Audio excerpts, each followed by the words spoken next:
Salutations, amis de la lumière. Je viens à vous aujourd'hui pour vous transmettre le fait que depuis hier, il y a une ouverture jusqu'au 11 novembre d'un grand portail énergétique qui vient en particulier du cœur divin de la Mère divine.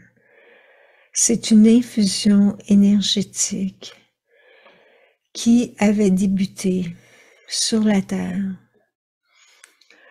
en particulier en 1987. En 1987, c'était une infusion énergétique du cœur de la Divine Mère sur la Terre pour ouvrir un nouvel espace dans le monde qui permettrait aux âmes de la Terre de suivre le chemin spirituel, d'avoir accès à de nouvelles connaissances spirituelles et surtout ouvrir le cœur, ouvrir le chakra du cœur. Et cette infusion énergétique a été ressentie probablement par plusieurs travailleurs de lumière ou futurs travailleurs de lumière, consciemment ou inconsciemment, qui, comme moi, à cette époque, ont pu vivre un éveil intérieur. À cette époque, d'ailleurs, j'ai vécu une expérience mystique de mon âme qui m'a beaucoup réalignée dans ma raison d'être unique sur Terre. Et sûrement pour vous aussi, travailleurs de lumière, qui avez forgé de nouveaux chemins, de nouvelles avenues possibles pour la Terre, telles que le veut le plan divin. Maintenant, depuis ce novembre, nous allons recevoir une nouvelle infusion puissante, énergétique de la Mère divine.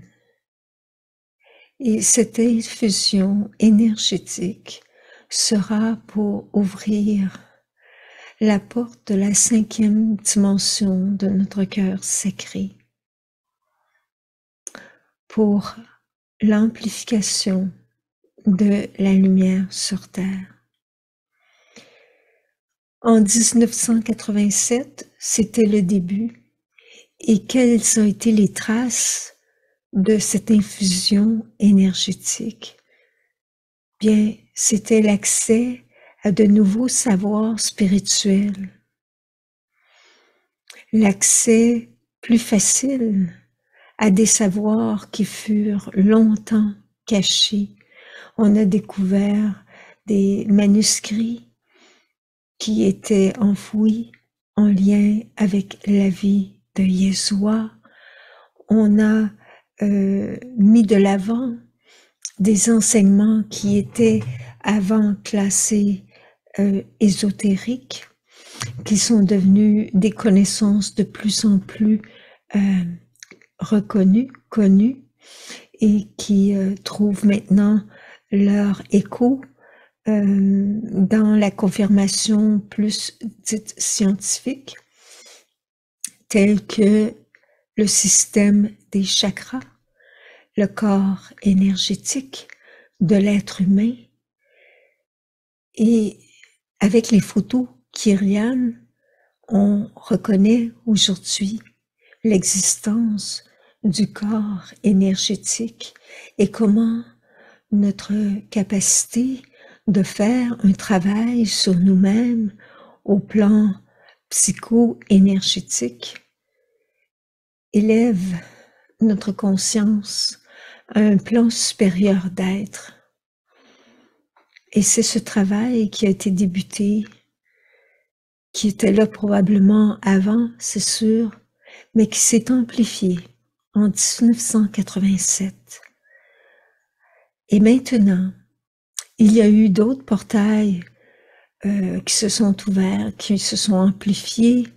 En 2003, une autre infusion, et en 2012, et maintenant, nous sommes prêts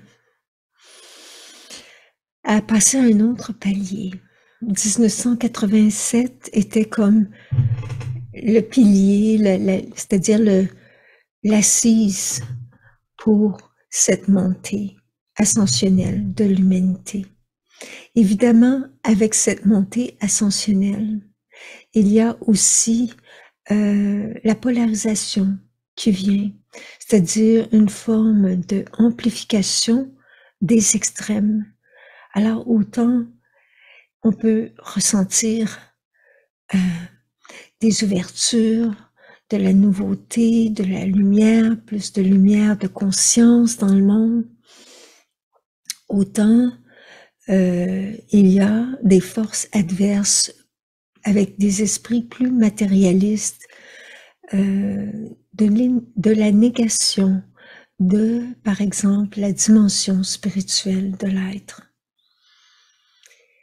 Aujourd'hui, c'est ce qui se passe en amplifiant encore plus par ce que l'on voit dans le monde. Nous rencontrons encore ces grands extrêmes où tout est inversé en termes de valeur, mais où en même temps, il y a une ouverture encore plus grande à des nouvelles possibilités pour l'être humain de manifester dans la matière ces possibilités qui ont été depuis très très longtemps verrouillées dans son corps énergétique, dans sa conscience.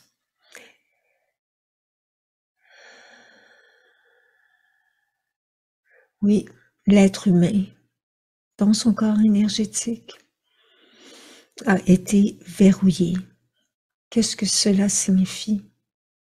Eh bien, cela signifie que tu n'as pas accès à la conscience universelle intrinsèque en toi, qui est déjà en toi, que tu n'as plus cette intuition ou cette claire connaissance des choses du monde invisible, que tu n'as plus la faculté de communiquer avec les élémentaux de la nature, par exemple, et que tu es réduit à être un être fonctionnel, de rôle, de produit dans le monde. Et tu t'es identifié à ce rôle qui fut pour toi probablement un service à ta communauté, à ta société, à ta famille, mais qui ne fut jamais cette réalisation réelle de ton âme sur terre.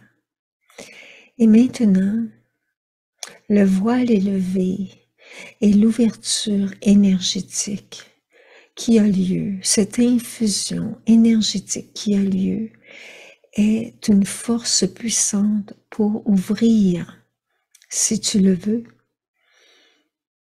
ces facultés innées, pour recevoir l'énergie qui va déverrouiller ton corps énergétique. Quoi faire pour cela? D'abord, être dans le souffle divin. Je l'ai déjà mentionné dans une autre vidéo. L'importance du souffle pour recevoir le prana dans lequel il y a l'énergie, la lumière qui nourrit ton âme. Donc, respiration en conscience. Conscience de quoi? Conscience de ton je suis véritable, que tu n'es pas seulement ce corps, que tu n'es pas seulement cette personnalité, que tu es relié à la source et à ton je suis véritable. Ton je suis véritable, il est en toi, il est dans ton cœur, mais il est aussi au-delà de toi, autour de toi, comme ta conscience suprême qui a toujours été là, à laquelle tu vas de plus en plus t'identifier, te relier plutôt pour incarner l'être véritable que tu es. J'inspire la lumière et dans mon je suis, je diffuse la lumière sur terre, ce que je demande pour moi-même. Je le demande pour chacune d'entre vous, pour chaque âme sur la terre. Faites cette intention pour vous-même. Continuez d'être des êtres en croissance dans leur lumière d'être, car nous sommes dans ce point culminant du grand éveil de l'âme sur terre, du grand éveil pour la terre. Alors, dimanche prochain, le 6 novembre, je vais donner une méditation pour amplifier sa lumière d'âme, donc méditation du souffle divin, et ce sera une façon d'élever soi-même sa lumière intérieure pour soi-même et pour le monde. Donc, je t'invite à participer à cette activité en te joignant au lien plus bas. Tu peux cliquer sur le lien pour voir tous les détails sur ma page. Tout le meilleur. Bénédiction.